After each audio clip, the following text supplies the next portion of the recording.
സൗദിയിൽ പ്രവാസി തൊഴിലാളികളുടെ പ്രൊഫഷണൽ അക്രഡിറ്റേഷൻ പരിശോധന കർശനമാക്കി മാനവ വിഭവശേഷി മന്ത്രാലയം. ഈ വർഷം ആദ്യ പകുതിയിൽ 4,60,000 തൊഴിലാളികളുടെ യോഗ്യതകളും തൊഴിൽ പരിചയവും പരിശോധനയ്ക്ക് വിധേയമാക്കിയതായി മന്ത്രാലയം വെളിപ്പെടുത്തി. 160 രാജ്യങ്ങളിൽ നിന്നുള്ള 1000-ലേറെ പ്രൊഫഷണലുകൾക്കാണ് പരിശോധന നടത്തിവരുന്നത്.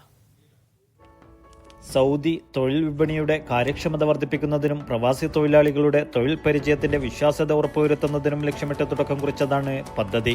തൊഴിലാളികളുടെ പ്രൊഫഷണൽ അക്രഡിറ്റേഷൻ പരിശോധന കർശനമായി തുടരുന്നതായി മാനവവിഭവശേഷി മന്ത്രാലയം വ്യക്തമാക്കി.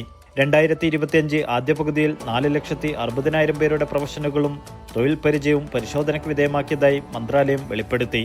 ലോകമെമ്പാടുമുള്ള 160-ലധികം രാജ്യങ്ങളും 1000-ലധികം തൊഴിലുകളും ഉൾക്കൊള്ളുന്നതാണ് പദ്ധതി.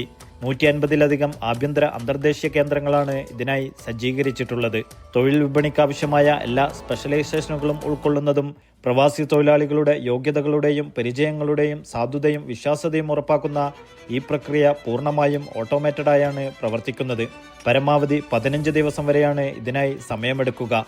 ഡിജിറ്റൽ, സാംസ്കാരിക, വിനോദ മേഖലകൾ, സാമ്പത്തിക സേവന, ഇൻഷുറൻസ് മേഖല, ഊർജ, പൊതു യൂട്ടിലിറ്റി മേഖല, ലോജിസ്റ്റിക്സ്, ഗതാഗത മേഖല എന്നിവ ഉൾപ്പെടെയുള്ള സുപ്രധാന വിഭാഗങ്ങളിലായാണ് പരിശോധന നടത്തിവരുന്നത്.